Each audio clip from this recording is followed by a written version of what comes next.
Graça, misericórdia e paz a todos aqueles que participam neste momento deste estudo, e a todas as famílias representadas e a todo o povo de Deus. Nós vamos ler o capítulo 17 de Apocalipse, que diz assim: Veio um dos 7 anjos que tem as 7 taças, falou comigo dizendo: Vem, mostrar-te-ei o julgamento da grande meretriz, que se acha sentada sobre muitas águas, com quem se prostituíram os reis da terra, e com o vinho de sua devassidão foi que se embebedaram os que habitam na terra. Transportou-me o anjo em espírito a um deserto, e viu uma mulher montada numa besta escarlate, besta repleta de nomes de blasfêmia, com 7 cabeças e 10 chifres. Achava-se a mulher vestida de púrpura e de escarlata, adornada de ouro, de pedras preciosas e de pérolas, tendo na mão um cálice de ouro transbordante de abominações. Transbordante de abominações. E com as imundícias da sua prostituição.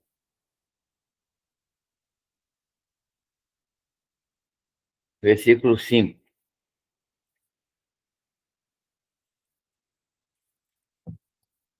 Na sua fronte achava-se escrito um nome: Mistério, Babilônia, a grande, a mãe das meretrizes e das abominações da terra. Então vi a mulher embriagada com o sangue dos santos e com o sangue das testemunhas de Jesus. E quando a vi, admirei-me com grande espanto. O anjo, porém, me disse: Por que te admiraste? Dar-te-ei o mistério desta mulher e da besta que tem as 7 cabeças e os 10 chifres e que leva a mulher. A besta que viste era e não é, está para emergir do abismo, caminha para a destruição. E aqueles que habitam sobre a terra, cujos nomes não foram escritos no livro da vida, desde a fundação do mundo, se admirarão vendo a besta que era e não é, mas aparecerá. Aqui está o sentido que tem sabedoria. As 7 cabeças são 7 montes, nos quais a mulher está sentada. São também 7 reis, dos quais 5 caíram. Um existe e o outro ainda não chegou. E quando chegar, tem de durar pouco. E a besta que era e não é, também é ele o 8º rei, e procede dos 7 e caminha para a destruição. Os 10 chifres que viste são 10 reis, os quais ainda não receberam reino, mas recebem autoridade como reis, com a besta, durante 1 hora. Tem estes um só pensamento, e oferecem à besta o poder e a autoridade que possuem.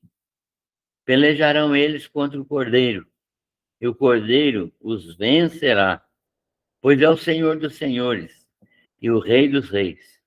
Vencerão também os chamados eleitos e fiéis que se acham com ele.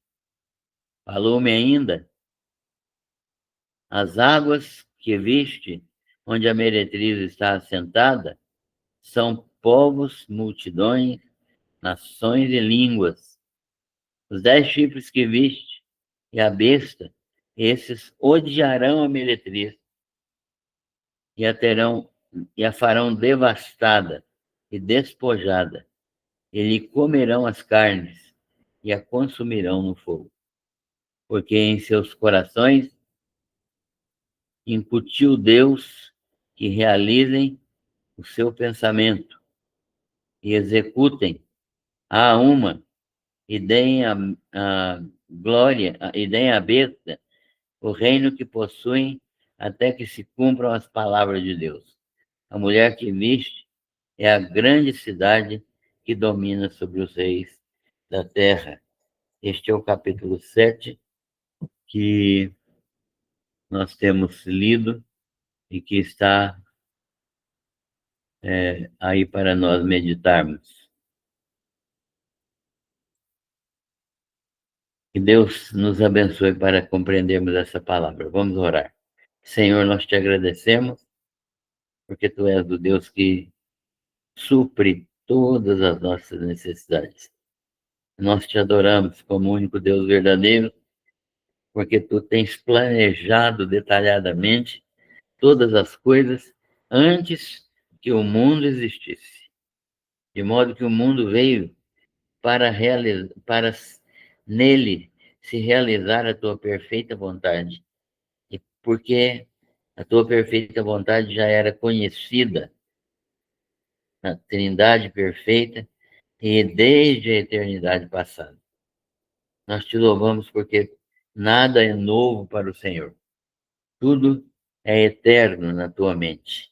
E nós te agradecemos porque nós estamos desde a eternidade na mente do Senhor. Louvado seja o teu nome, que cada um de nós pertence ao Senhor, porque o Senhor nos escolheu eternamente. Obrigado por esta tarde, pelo estudo da tua palavra. Nós pedimos a tua bênção, tua direção para a vida de todos aqueles que ainda não te conhecem, que ao ouvirem este estudo, ao participarem, possam reconhecer a necessidade de crer em Jesus Cristo como seu Senhor e Salvador. Obrigado, nós oramos em nome de Jesus. Amém. Muito bem, esse capítulo 17 dá sequência ao estudo do livro de Apocalipse, né? Nós vimos na penúltima semana, porque na última estava limitado e não tive condições de participar com os irmãos, o capítulo 16 mostrou o julgamento das taças. Julgamento das taças. O que é o julgamento das taças? São os julgamentos últimos de Deus, né? As manifestações da ira de Deus sobre a humanidade sem Deus e que não quer Deus. Neste período, as pessoas não se convertem. Neste período, as pessoas não querem Deus. Neste período, as pessoas correm de Deus, fogem do Senhor, elas escondem-se dele, se é possível esconder de Deus, né? Mas isso é o texto de Apocalipse que nos diz, né? Que eles se escondem nos montes e dizem às rochas, caiam sobre nós. E eles preferem, então, esse martírio do que esse sofrimento, do que se entregar ao Senhor. Neste período agora, todos serão servos de Satanás. Esse é o período da segunda parte da tribulação, que Jesus chamou de grande tribulação. E nós vimos que a primeira taça, né, eram úlceras malignas que faziam com que os homens passassem mal. E eu me lembrei da experiência de Jó. Jó tendo milhares de úlceras pelo seu corpo, né? Não havia espaço até entre uma e outra úlcera, como se ele fosse uma úlcera única, e essas úlceras eram extremamente dolorosas, nós sabemos que elas estão, são sempre extremamente prejudiciais. Então, essas úlceras foram derramadas sobre os homens rebeldes que não creram em Deus, que não aceitaram a sua palavra. E o evangelho foi pregado na tribulação, mas os homens não aceitaram. Então, e essas úlceras malignas e perniciosas vieram sobre a humanidade. Depois, uma segunda taça, né, um segundo conteúdo, vamos dizer assim, de, de ira de Deus, de manifestação da ira de Deus, é, é, nos mares, né? Os mares são feridos. Aqui é interessante a gente falar um pouco sobre ira de Deus. Quando a gente fala em ira de Deus na Bíblia, a gente não está falando da ira humana. A ira de Deus é totalmente diferente da ira humana. A ira humana é uma ira centralizada no próprio ego, é uma irritação que eu tenho, uma indisposição que eu tenho, um desejo mortal, às vezes, que eu tenho contra uma determinada pessoa, porque uma situação produzida por ela não me agradou, ou continuamente isso foi repetido, até que a ira cresce e muitos crimes são cometidos por isso. Essa ira, essa indisposição de aceitar o outro, essa intolerância para com aqueles que são diferentes, essa ira é humana e Paulo diz que nós não devemos deixar o sol se pôr sobre a nossa ira, devemos resolver esse problema da ira diretamente antes do dia terminar, né? Não devemos dormir com ira, nós não devemos dormir irados. E então nós sabemos que isso é a manifestação da ira humana. A ira de Deus é uma ira santa. Ela está relacionada com a sua santidade. A santidade é um atributo essencial de Deus. A santidade não é nenhum atributo, algo que se pode atribuir a Deus. Nós não podemos atribuir a Deus nada, mas ela faz parte do caráter de Deus. É uma essência do caráter de Deus. O caráter de Deus é absolutamente santo. Todas as outras coisas, todos os outros atributos de Deus são atributos que estão relacionados com a sua santidade.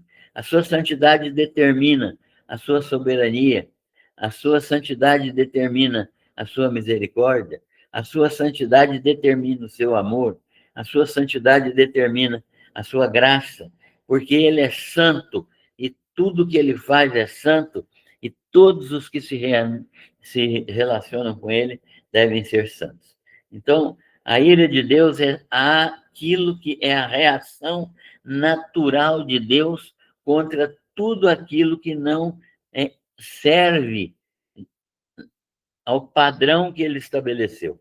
Então, tudo que foge ao padrão que Deus estabeleceu, se não for mudado por Jesus Cristo, se não for alterado por Jesus Cristo, isto é, se a pessoa não mudar de padrão, ela vai sofrer a ira de Deus, que não é raiva, que não é vontade de bater naquela pessoa, de brigar com ela, mas é uma indisposição de Deus para com ela e uma necessidade de punir essa pessoa.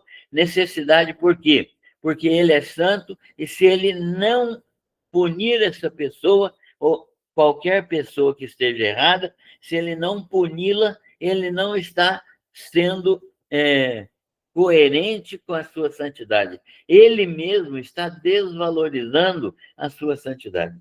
Então, por causa disso, Deus está irado, sim, contra o mal, contra o pecado, e ele certamente derrama, manifesta a sua ira nesse período tribulacional.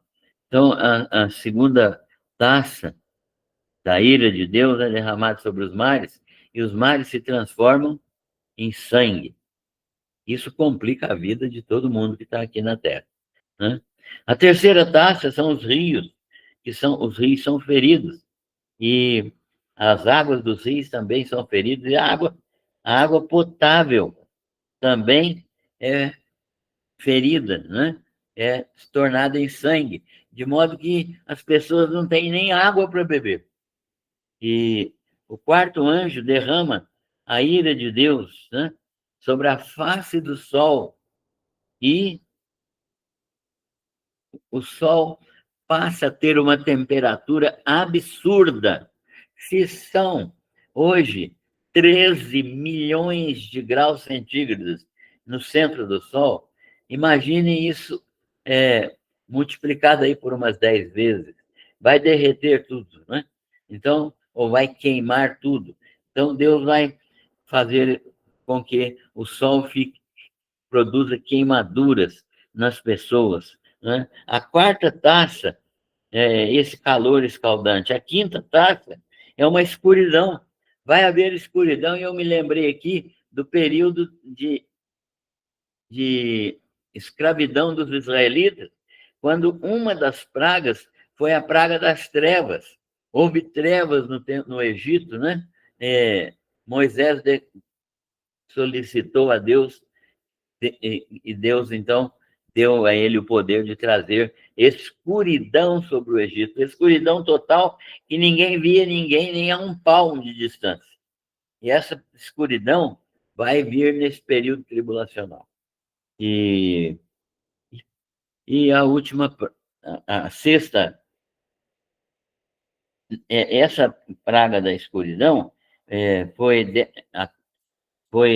derramada sobre a besta, né, que é o emissário de Satanás, cujo reino se tornou em trevas.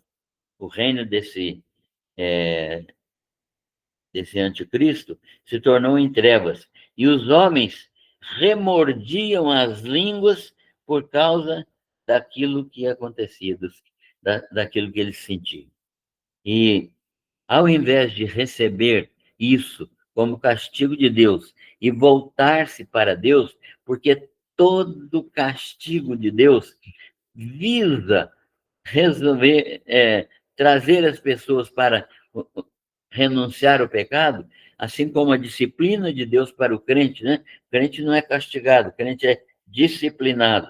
Assim como a disciplina de Deus ela é pedagógica, no sentido de fazer o cristão, o crente voltar para o caminho de Deus. Então, sem fazer isso, né, mesmo tendo essa possibilidade e tendo essa necessidade, esses homens blasfemaram o Deus do céu por causa das angústias e das úlceras que sofriam, e não arrependeram de suas obras. Olha só, coração endurecido.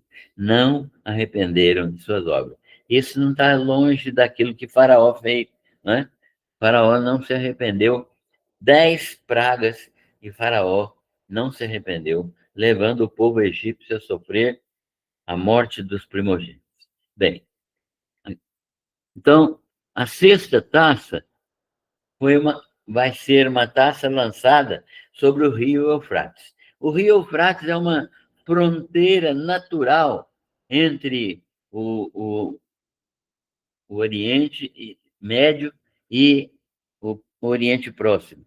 Então, ali é uma barreira natural para os exércitos de um lado não invadirem o país do outro lado, e reciprocamente.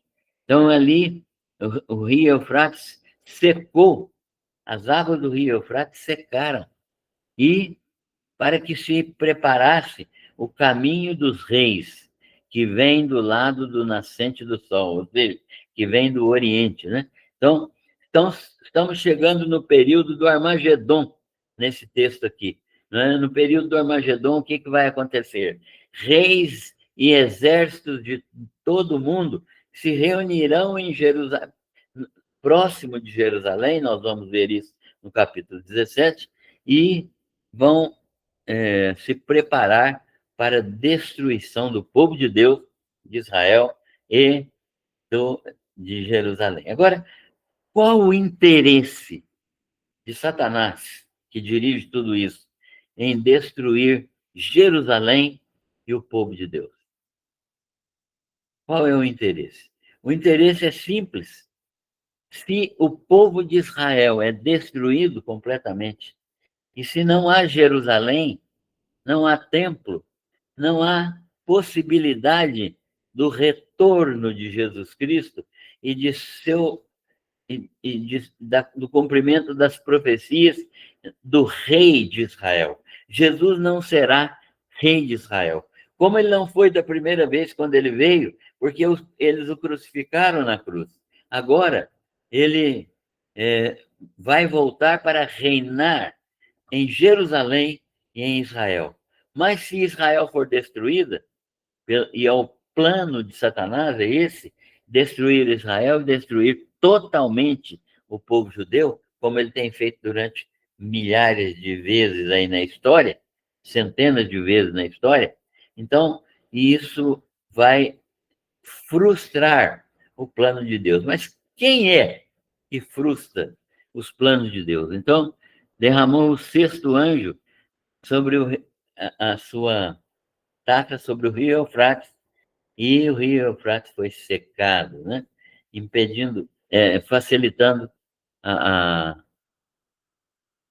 a vinda desses reis, o caminho dos reis que vem do lado do nascimento para se juntar, né, para a batalha final.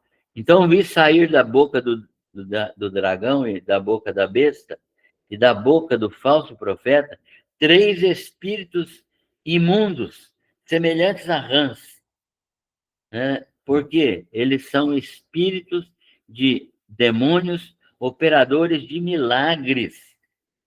Olha só, operadores de sinais e se dirigem aos reis do mundo inteiro, com o fim de ajuntá-los para quê? Para aquilo que eu acabei de dizer, para a peleja do grande dia do Deus Todo-Poderoso. E aí vem uma palavra que dá consolo a João, né? Eis que venho sem demora, como como vem o ladrão. Bem-aventurado aquele que vigia e guarda as suas vestes, que não anda nu, e não se vê, para que não se veja a sua a vergonha da sua nudez. Então, nos ajuntaram no lugar que em hebraico se chama Armagedon. E a outra taça, que nós vimos já no último estudo, foi a taça que foi derramada pelo ar, né? Uma taça que foi jogada ao ar e saiu grande voz do santuário, do lado do trono, dizendo: feito está. Essa sétima taça é uma taça que apresenta relâmpagos, vozes, trovões, coisas grandes, né? E ocorreu grande terremoto, como nunca houve igual, desde que há gente sobre a terra até agora, né? Terremoto forte e grande. E a grande cidade se dividiu em 3 partes e morreram muitas pessoas ali, né? A grande cidade aqui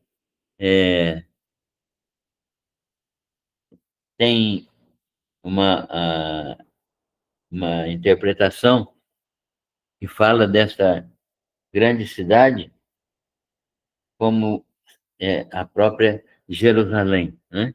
E lembrou-se Deus, então, da grande Babilônia para dar-lhe o quê? O cálice do vinho do furor da sua ira. Então, Deus, agora, como todas as coisas de Deus, tem o seu tempo absolutamente certo, cronometrado nos mínimos detalhes, nos segundos e milissegundos, não, não falha nem uma única vez. Deus não adianta os seus atos, nem mesmo um milissegundo.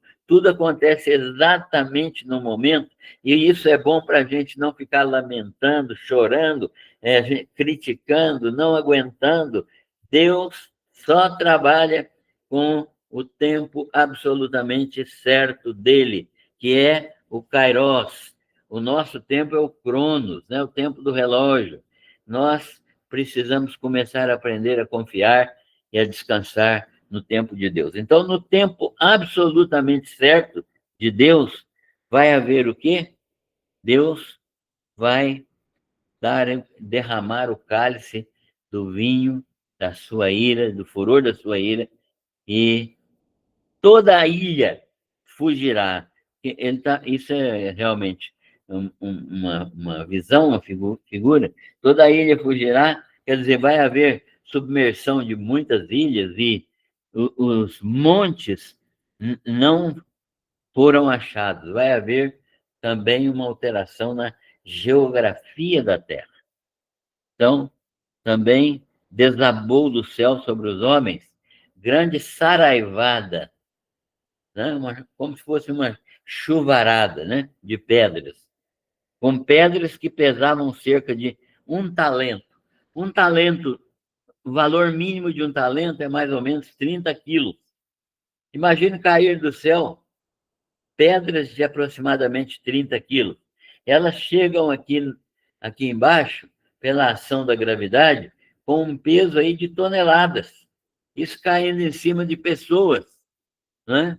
E os homens continuam o quê? Blasfemando de Deus, porquanto o seu flagelo era sobremodo grande, mas nenhum deles se arrependeu. Bem, isso demonstra mais uma coisa, o quê? A maldade absoluta da humanidade. A maldade absoluta. Gente, tem crente em Jesus Cristo, pela misericórdia de Deus, que ainda crê na bondade de algumas pessoas. Há pessoas que podem praticar atos bons. Isso existe. Mas elas podem praticar atos bons que são apenas externos, exteriores, porque, na verdade, se ela não tiver natureza transformada, ela é simplesmente uma fruta podre por dentro, aparentemente bonita por fora. Então, nós precisamos entender que a manifestação dessa ira de Deus sobre a humanidade é porque há muitas pessoas que aparentam ser piedosas, mas elas não têm natureza transformada. Não podemos nos iludir. O homem é mau na sua essência. E a única coisa que muda essa situação é a mudança da sua natureza. É natureza transformada. E natureza transformada, só existe uma possibilidade disso acontecer. É a vida eterna de Jesus entrar em nós. Então, é somente pela vida de Cristo em nós. Por isso que Paulo ensina que nós temos a vida de Cristo. Crer em Cristo significa não apenas acreditar que ele existiu, mas significa principalmente que eu renunciei à minha vida. Por isso que eu falo, cristianismo é religião de morte. Renunciar à minha vida, estar morto para todas as coisas, estar crucificado com Cristo, para receber a vida eterna que está em Cristo Jesus. Por meio de quem? Por meio do Espírito Santo, que regenera, transforma em nova criatura a pessoa que crê no Senhor Jesus. Então, nós não podemos ter ilusão alguma de que há pessoas boas que vão ser atingidas. Não há. Jesus falou para o moço, quando o moço falou com ele: bom mestre, que hei de fazer para herdar a vida eterna? Jesus fala com ele: bom? Por que bom? Não há bom senão um, que é o Pai que está no céu. Então, toda a bondade é de Deus. Jesus está dizendo ali que, como homem, ele recebe bondade de Deus, mas como Deus, ele tem bondade intrínseca, bondade que é dele mesmo, natural dele, né? Então, não nos iludamos. Não há salvação fora de Cristo. Não é boa intenção, não é ser é, um bom cidadão, um bom pai de família. Isso tudo faz parte. E às vezes a pessoa é uma pessoa que tem princípios porque aprendeu, mas às vezes os fariseus também tinham bons princípios, mas eles não creram em Jesus Cristo. Então, a crença em Jesus Cristo é que é o remédio contra essas coisas. Bem, agora João vai continuar falando sobre a Babilônia religiosa. O que é a Babilônia religiosa do capítulo 17? Ele vai primeiro descrever a Babilônia religiosa. Ele vai dizer que veio um dos 7 anjos, que tem as 7 taças, um deles, esses que derramaram as taças, um deles falou com João, dizendo: vem e te mostrarei o julgamento da grande meretriz que se acha sentada sobre muitas águas. O que é a grande meretriz? Uma prostituta muito conhecida, muito famosa, muito dominadora, né?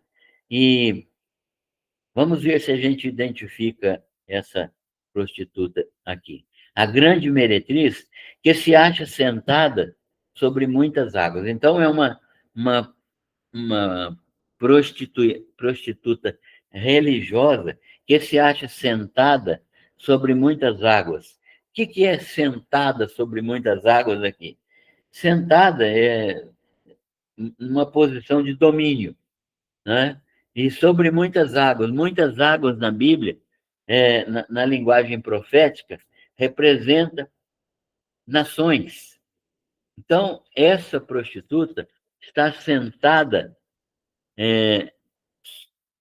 sobre muitas águas, ou seja, ela está numa posição de domínio sobre todas as nações. E na sua fronte, ela é dominadora. Na sua fronte achava-se escrito, né? Mistério, Babilônia, a grande, a mãe das meretrizes e das abominações da terra. Na verdade, a gente vai vendo que esta prostituta é uma grande religião ecumênica, uma religião que vai juntar ecumenicamente todas as outras religiões. E essa religião vai suprimir ou tentar suprimir as outras religiões e ela vai assumir papel de mãe religiosa de todas as nações. E ela é o que está escrito a visão que João tem é que está escrito na sua fronte, né? Na sua testa, Babilônia, a grande, ela mesma se exalta, né? A grande, a mãe das meretrizes, isto é, toda prostituição religiosa foi originada nessa Babilônia. E nós sabemos que realmente na Babilônia física, na Babilônia de Nabucodonosor e de antes dele, dos reis que viveram antes dele, né? Desde, desde o capítulo 9, 10 de Atos, de 10, 11 de Gênesis, né? Quando houve a confusão lá de Babel, é porque havia ali o interesse de fazer uma única religião. uma única religião. E dali se originou, né? O, o, apareceu uma pessoa lá que passou a dominar todas as coisas. E ele começou, então, a criar um sistema religioso que lhe conferisse autoridade também. E desde lá até agora, então, essa religiosidade é uma religiosidade satânica, aproveitada por Satanás, de idolatria constante. O sistema babilônico, derivado de Nimrod é esse homem que estava lá depois do dilúvio, né? E que saiu a constituir o reino da Babilônia e a constituir a religião da Babilônia, que depois se difundiu e se transformou nas outras religiões sem Deus, né, do mundo. Então, nesta sua história, a Babilônia, então, é a mãe de todas as prostituições. Toda religiosidade que não é de Deus saiu basicamente da Babilônia. E ela é a chamada mãe das prostituições, das abominações da terra. E então vi a mulher embriagada com o sangue dos santos. Qual é, historicamente, a mulher, entre aspas, a igreja, né? Ou a religião, que esteve embriagada com o sangue dos santos e com o sangue das testemunhas de Jesus? Quem é que mais matou cristãos em todos os tempos? Não precisa ter dúvida. Ah, a, o catolicismo romano foi o maior perseguidor religioso de todos os tempos, matando milhares de cristãos, milhões de cristãos. Então, essa mulher estava embriagada com o sangue dos santos. E Babilônia Grande, então, embora a famosa cidade de Babilônia ficasse às margens do rio Eufrates, né? Esse mesmo rio que nós vimos no capítulo anterior, o nome aqui parece ser uma referência simbólica a Roma, porque nesse capítulo 17 que nós estamos estudando, Babilônia representa o falso sistema religioso que se centraliza em Roma e vai estar centralizado em Roma durante a tribulação. Então, essa mulher embriagada com o sangue dos santos é realmente o sistema religioso centralizado em Roma.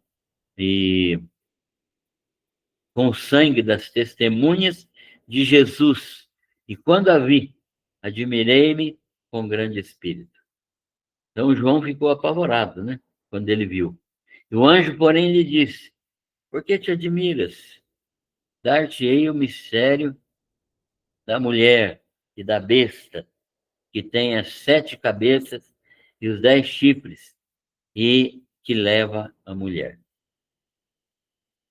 Então ele começa a falar sobre esse mistério, né? Ele diz assim: a besta que viste era e é, era e não é, e está para emergir do abismo e caminha para a destruição. O que é isso? Ele está dizendo que a besta que, que ele viu, né? A, a mulher, aquela mulher que estava assentada sobre as nações, estava sendo cavalgada, né? A besta não era a mulher, ela estava sendo cavalgada, né, pela mulher, a besta, estava sendo cavalgada pela mulher, a besta que foi vista por João era uma seguinte, era uma manifestação do poder romano. Que poder romano? A besta que viste era. Então, ela existiu num tempo passado. E não é, ela, que era o Império Romano. E não é, por quê? Porque agora nós não temos Império Romano, no tempo da tribulação também não. E está para emergir do abismo. Então, vai se levantar do abismo. Quem é que vai se levantar do abismo, segundo o livro de Apocalipse que nós já estudamos? É a besta, a besta que representa Satanás. Ela vai surgir do abismo. Ela vem do abismo com o poder de Satanás. Então, ela vai agir de modo similar ao Império Romano. Então, o Império Romano, que historicamente, que não está existindo agora, e que vai existir sob que forma? Sob a forma do anticristo. Então, o Império Romano será representado pelo anticristo, isto é, o anticristo será o rei nesse Império Romano que vai ressurgir. É como se ele fosse ressurgir realmente. Então, vai haver, segundo os estudiosos desse assunto, vai haver uma reunião de todas as nações que já fizeram parte do grande Império Romano no maior tempo da sua expressão, e eles vão ser dominados, então, pela besta que surge do abismo, ou pelo anticristo, né? Que é um homem que, como Satanás, ele é uma pessoa que serve a Satanás e que é praticamente a encarnação de Satanás. E então, e aqueles que habitam sobre a terra, cujos nomes não foram escritos no livro da vida, não tem ninguém lá que não seja que esteja escrito no livro da vida. Todos os que estavam escritos no livro da vida, isto é, os crentes em Jesus Cristo, já não estão ali. Então, é aqueles que habitam sobre a terra, cujos nomes não foram escritos no livro da vida, desde a fundação do mundo. Então, é aquilo que nós falamos, né? Nunca houve um tempo em que Deus não soubesse exatamente quem nós somos e nos chamava pelo nome. Eles se admirarão vendo a besta que era, quer dizer, no passado, o Império Romano existiu, e não é, no momento ela não existe, e agora ela vai aparecerá ainda no futuro como aquela besta que representa o Império Romano ressuscitado. E aqui está o sentido que tem sabedoria. As 7 cabeças são 7 montes, nos quais a mulher está sentada. E é interessante, né, que a 7 montes são... Roma é conhecida como a cidade dos 7 montes, né? E nos quais a mulher está sentada. São também 7 reis, 7 reis, dos quais caíram 5, um existe e o outro ainda não chegou. E quando chegar, tem de durar um pouco, né? Essa expressão aqui é uma expressão que demonstra que a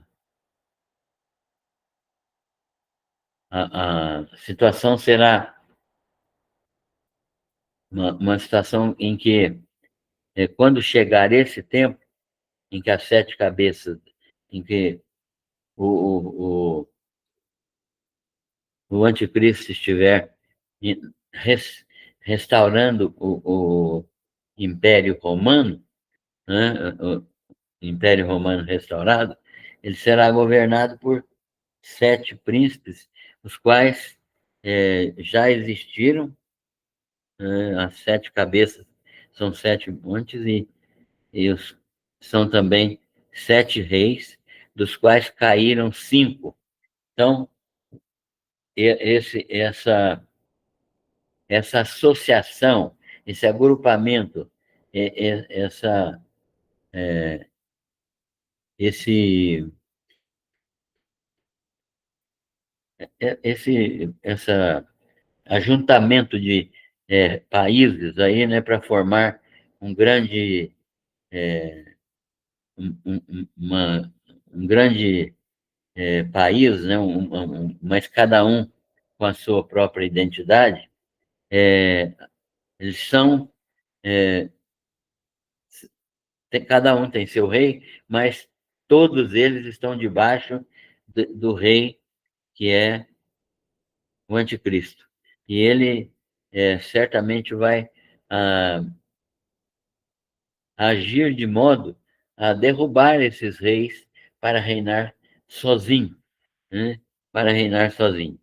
E por isso ele fala aqui que é a besta que era e não é, e também é ele o 8º rei, e procede do 7, e caminha para a destruição. Então, esse rei que vai ser feroz e vai destruir a todos para reinar, é aquele que é a besta, o anticristo.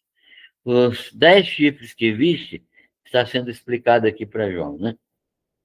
São 10 reis, os quais ainda não receberam reino, mas recebem autoridade como reis, com a besta, durante 1 hora. Então vai ter um período em que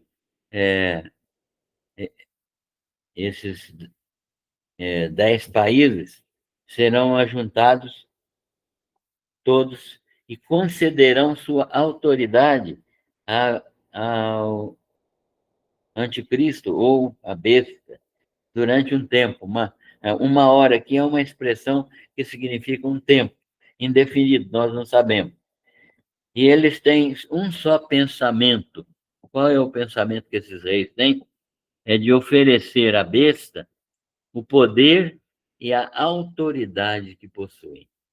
Então, esses reis vão entregar à besta toda a sua autoridade, de modo que a autoridade da besta, ou anticristo, será total. Então, eles vão fazer o quê? Pelejarão contra o cordeiro. Então, eles se reunirão, né? Juntarão um conglomerado de nações, né? Um conjunto de nações, uma, uma confederação de nações, cujo chefe será o anticristo ou Satanás. E o anticristo ou a besta, né? E eles vão pelejar contra o cordeiro. Mas como que eles vão pelejar contra o cordeiro? Vão invadir Jerusalém para destruí-la. E o cordeiro os vencerá. O cordeiro os vencerá, pois é o Senhor dos senhores e o Rei dos reis. Então, esse cordeiro que foi morto, mas que venceu, e que é o Senhor dos senhores e o Rei dos reis, ele vencerá, e vencerão com ele também os chamados, eleitos e fiéis que se acham com ele, que estão com ele, né? Não tem ninguém aqui no mundão, só todos estão com ele. Falou-me ainda, as águas que viste. O que são as águas? Onde a meretriz está assentada, são povos, multidões, nações e línguas que ela domina. Os 10 chifres que viste e a besta, estes odiarão a meretriz. Então, olha que coisa interessante. A, o, o anticristo vai utilizar a religião e a besta dominadora religiosa, né? A Babilônia religiosa, ele vai usar essa Babilônia religiosa como instrumento para unir, trazer para junto, para debaixo da sua autoridade, as nações. Depois que as nações estiverem debaixo da sua autoridade, o que ele vai fazer? Ele vai despachá-la. Ele vai dizer o seguinte, né? Os 10 chifres que viste a besta, esses odiarão a meretriz. Antes eles estavam vivendo debaixo da sua proteção, agora eles estão odiando a meretriz, que é o sistema religioso falso. E a farão devastada e despojada, e lhe comerão as carnes e a consumirão no fogo. E porque em seus corações incutiu Deus incutiu, que realizassem o seu pensamento. Qual o pensamento? O pensamento deles. E o executassem de uma só vez, né? E dessem à besta o reino que possuem até que se cumpram as palavras de Deus.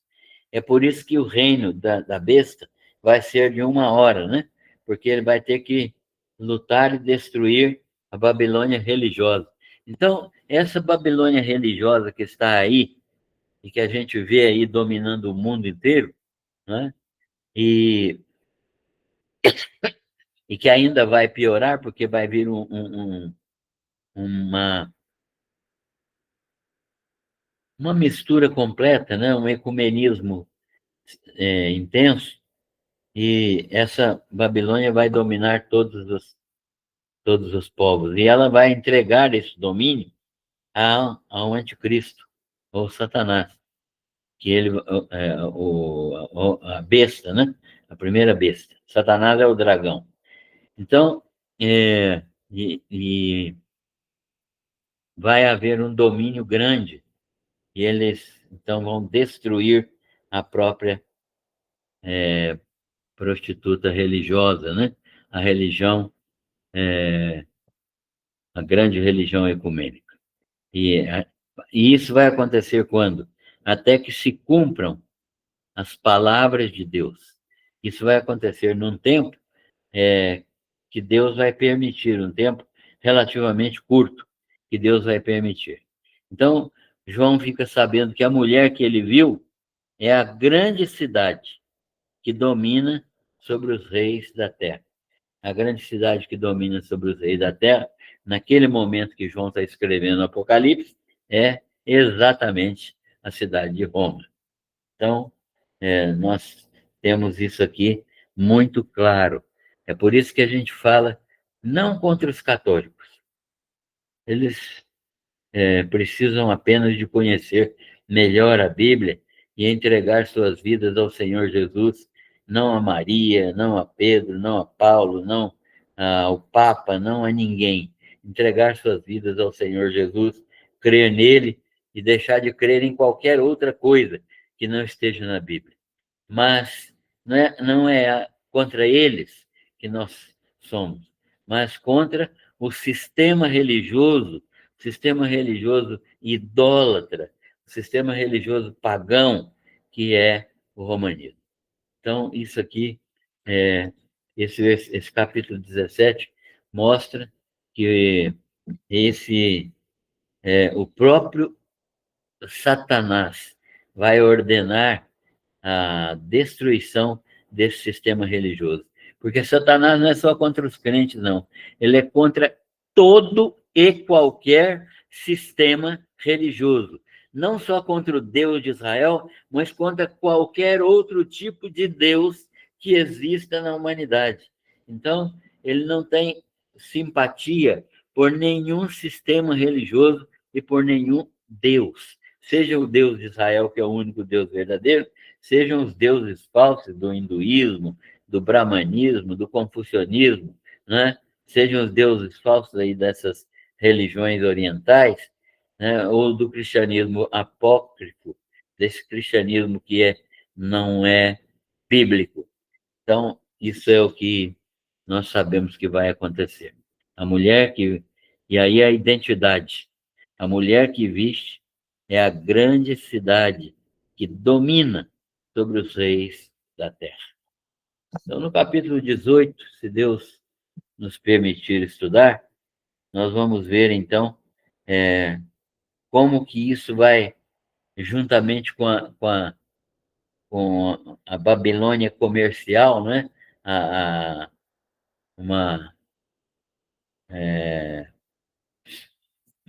uma, uma entidade, vamos dizer assim, uma entidade que vai dominar o próprio comércio, né? Como isso vai aclamar permanentemente o anticristo, e ele vai vir, então, quando contra o povo de Israel, e aí ele vai ser destruído por Jesus. Que Deus abençoe a vida de todos, que a gente possa entender que o Apocalipse não é uma revelação que foi dada de maneira profética para a igreja de todos os tempos, e que não é, que foi dada em visão, né, para que essa visão fosse entendida por aqueles que o seguem, leem, estudam. Bem-aventurados são aqueles que leem, né, meditam, estudam e guardam as profecias deste livro, diz o apóstolo João. Então, essa é a razão que nós temos de verdadeiramente estudar o Apocalipse para conhecer aquilo que vai acontecer. E saber que, pela misericórdia de Deus, nós que já somos lavados no sangue do Cordeiro, estaremos livres desta grande tribulação. Deus abençoe a todos e que todos sejam felizes com seus familiares nesse fim de semana. Deus abençoe a todos.